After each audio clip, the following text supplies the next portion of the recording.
राजन जीव 4 वर्णों से भगवान के अंग से परिनिष्ठित हुआ है। पहला वर्ण है ब्राह्मण, दूसरा है क्षत्रिय, तीसरा है वैश्य और चौथा है शूद्र। लेकिन दास का कुछ उल्टा मानना है। तो आप सभी लोग इस कहानी पर थोड़ा गंभीरता देंगे, क्योंकि ये आपके जीवन की ऐसी कहानी है कि यदि इसे समझ लिया तो आपके भीतर जो ब्राह्मण, क्षत्रिय, वैश्य, शूद्र का ये जो वातावरण है, वैमनस्यता फैली हुई है, ये खत्म हो जाने वाली है।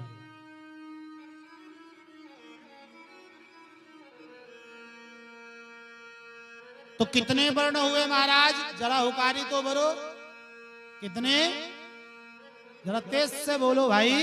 कितने वर्ण? 4। पहला ब्राह्मण, दूसरा क्षत्रिय और तीसरा वैश्य और चौथा शूद्र। लेकिन आपको बता दिया जाए, यहां ना तो कोई ब्राह्मण है। अच्छा पहले हाथ खड़े करो, यहां कितने ब्राह्मण बैठे हैं? हाथ खड़े करो भाई। कितने ब्राह्मण लोग बैठे हैं? हाथ खड़े कर दो जल्दी। और कितने क्षत्रिय बैठे हुए हैं? अच्छा।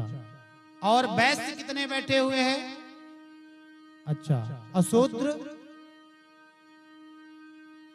पर मैं आपको बता दूं, जितने भी लोगों ने हाथ खड़े किए हैं, सभी के सभी जितने भी इस परिकर में हैं, कुछ को छोड़ करके जो मंच पर मंचासीन है हमारी दाहिनी तरफ, उनको छोड़ करके बाकी सभी के सभी शूद्र हैं। पूछिए कैसे? उसका प्रमाण देते हैं। क्योंकि आज हमारे समाज में वैमनस्यता है कि मैं ब्राह्मण हूं, मेरा सम्मान क्यों नहीं करता? तेरे ब्राह्मण वाले कर्म हैं कि तेरा सम्मान करें? कि तेरे वैश्य क्षत्रिय वाले कर्म हैं कि तेरे वैश्य वाले कर्म हैं? थोड़ी भाषा कड़वी है, बुरी लग सकती है, लेकिन विचार करोगे तो जीवन उपयोगी है। भगवान श्री कृष्ण गीता में कहते हैं, जन्मना जायते शूद्रः। जन्म के समय सभी के सभी शूद्र हैं। अब आप कहेंगे कि कैसी बात, हमारा तो जन्म किसी ब्राह्मण के घर में हुआ, या छात्री के घर में हुआ, या वैश्य के घर में हुआ। प्रश्न उठ रहा है दिमाग में कि नहीं उठ रहा है? हाँ या ना बोलो, उठ रहा है कि नहीं उठ रहा? पर आप जरा विचार करो, जब आपके घर में किसी नवजात शिशु का जन्म होता है, बालक या बालिका का, तो आपके घर में 6 दिन तक सूतक होता है, सोबर होती है। होता है कि नहीं होता? यदि होता है तो प्रेम से कहें राधे। क्यों होता है? बोले होता इसलिए है क्योंकि हमारे घर में किसी शूद्र ने जन्म लिया है। इसीलिए शास्त्र कहता है, जन्मना जायते शूद्रः। फिर उसका छठी कर्म संस्कार जो कहते हैं अपनी भाषा में, जिसको कुलोत्पन्न बनाया जाता है, छठी, फिर वो उस कुल का उत्पन्न कहा जाता है। ब्राह्मण तब तक कहलाने का अधिकारी नहीं है जब तक उसने द्विज कर्म ना किया हो। वह ब्राह्मण कहलाने का कतई अधिकारी नहीं जो गायत्री का जप ना करता हो, जो गायत्री के जप से विहीन हो, जिसके माथे पर तिलक ना हो, जिसके सर पर शिखा ना हो, जिसके गले में कंठी ना हो, जिसके कांधे पर जनेऊ ना हो। अरे किस बात का ब्राह्मण तू? कितने लोगों ने जनेऊ धारण कर रखी है? चलो तिलक छोड़ो सही।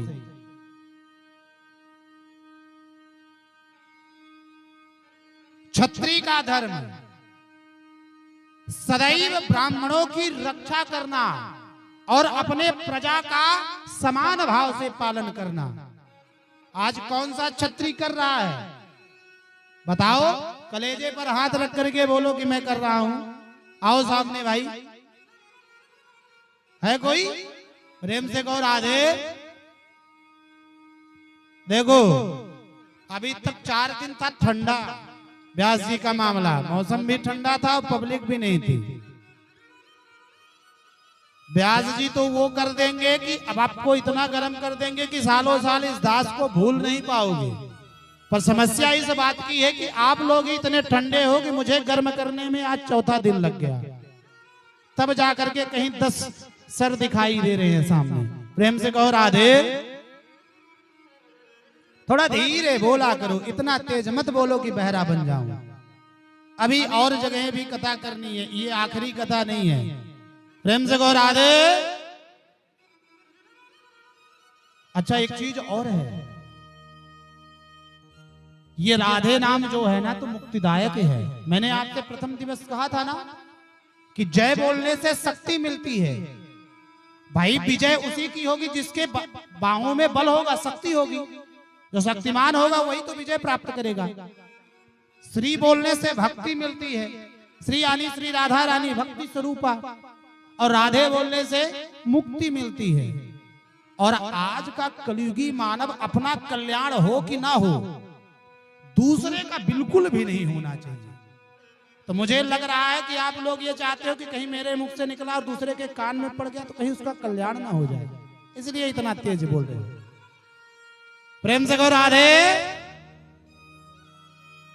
भाई व्यास जी तो भोजन करके नहीं आते, आप लोग तो चकाचक खा करके आए हो गुटकी के जरभर, फिर भी आवाज नहीं निकल रही।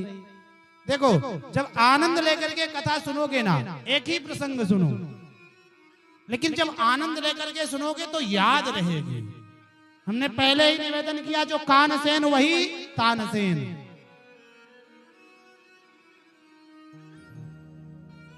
तो महाराज जन्मना जायते शूद्रहा, जन्म के समय सभी शूद्र हैं।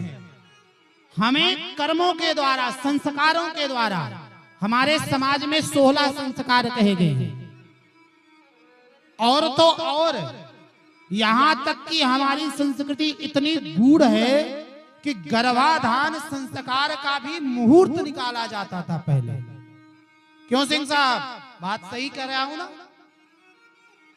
कितने लोग हैं जहां इनको संस्कारों के विषय में मालूम है कि हमारे 16 संस्कार भी होते हैं। गर्भाधान से लेकर के अंत्येष्टि क्रिया तक 16 संस्कार है। लेकिन ऐसी विडंबना है आज की महाराज, पैसे के चक्कर में इतने हम लोलुप होते चले जा रहे हैं कि हम अपनी संस्कृति को ही भूलते चले जा रहे हैं। और एक दिन ऐसा आएगा जो ये हास हम कर रहे हैं अपनी संस्कृति का, हमें कोई पूछेगा नहीं। हम ब्राह्मण होकर के ब्राह्मण की निंदा करते हैं, उसकी चुगली करते हैं, उसकी काटने में लगे रहते हैं। हम क्षत्रिय होकर के क्षत्रिय की तुलना करते हैं, उसी की काटने में लगे रहते हैं। हम वैश्य होकर के वैश्य की ही निंदा करते हैं, उसकी चुगली करते हैं, उसी की काटने में लगे रहते हैं। लेकिन शूद्र कभी भी अपने शूद्र की निंदा नहीं करता, ये जान लेना।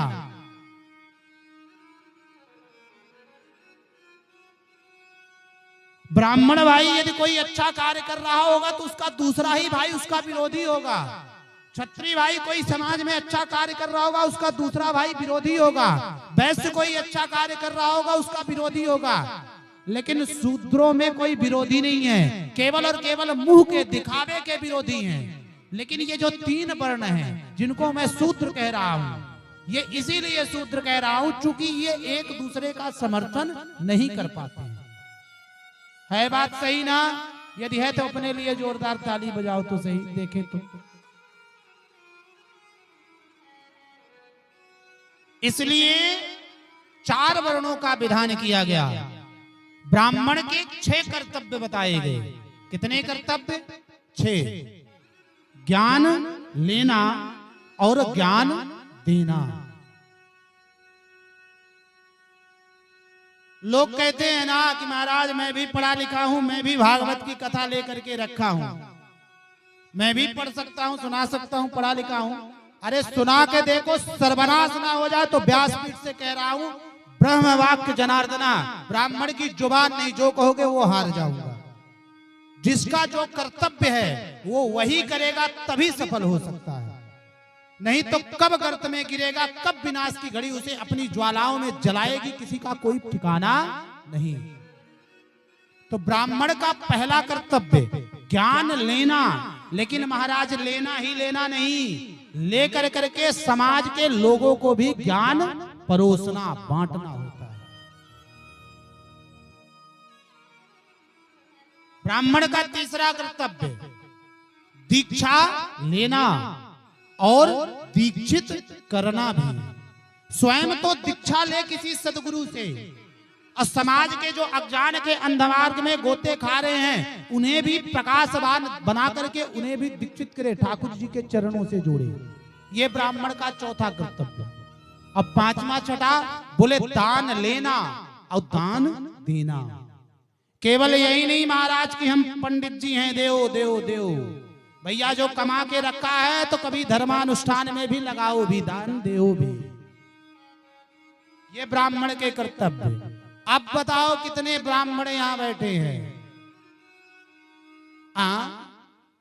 किसी का हाथ नहीं खड़ा हो रहा भैया, प्रेम से कहो राधे। छत्री का कर्तव्य कि वह अपनी प्रजा को समान रूप से रख कर करके ब्राह्मणों की आज्ञा से उनकी राय विचार विमर्श को लेकर करके अपने संस्कृति के अनुसार अपने जीवन को जीते हुए अपनी प्रजा का पालन पोषण करना। आज यहाँ पद मिलता है तो पद मिलते ही महाराज वोट लेने के टाइम तो आप ही दादा बन जाते हो, आप ही भैया बन जाते हो। लगता है कि आपकी चरण रज ऐसे ले लेंगे कि जैसे आपने ही ने पैदा किया हो। है बात सही कि नहीं? और जैसे ही पद मिला, सत्ता में आए तो फिर कौन दादा कौन बहन हुई। बोले अपने दादा को तो कभी दादा कहा नहीं, तुमको कैसे दादा कहूंगा। प्रेम से कहो राधे। है बात सही ना? तो क्षत्रिय का कौन सा कर्तव्य? बोले जो इस समाज को समान रूप से रख करके अपनी प्रजा मान करके अपने पुत्रवत मान कर करके उसका भरण पोषण करे, उसकी रक्षा करे, वह है क्षत्रिय। वैश्य का कर्तव्य, वैश्य का कर्तव्य है कि समाज में एक चीज को 10 चीजों में परिवर्तित करना। समाज की जो व्यवस्थाएं हैं उस व्यवस्थाओं को बना करके रखना, यह वैश्य का कर्तव्य है। कि वैश्य, जैसे आप देखो कि वैश्य कोई एक छोटी सी दुकान भी रखता है तो समाज के लिए सारी व्यवस्थाओं का काम करता है कि नहीं करता?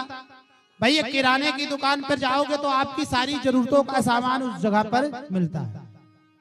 ये वैश्य का कर्तव्य बनता है कि वह अपनी वृत्तियों का निर्धारण कर करके समाज की सारी व्यवस्थाओं को सुचारू रूप से चलाए। और शूद्र का कर्तव्य है कि ब्राह्मण क्षत्रिय वैश्य की सेवा में सतत अपने मन को लगा करके रखे। 4 वर्णों के विषय में बड़ा ही सुंदर श्री शुकदेव जी महाराज ने राजा परीक्षित को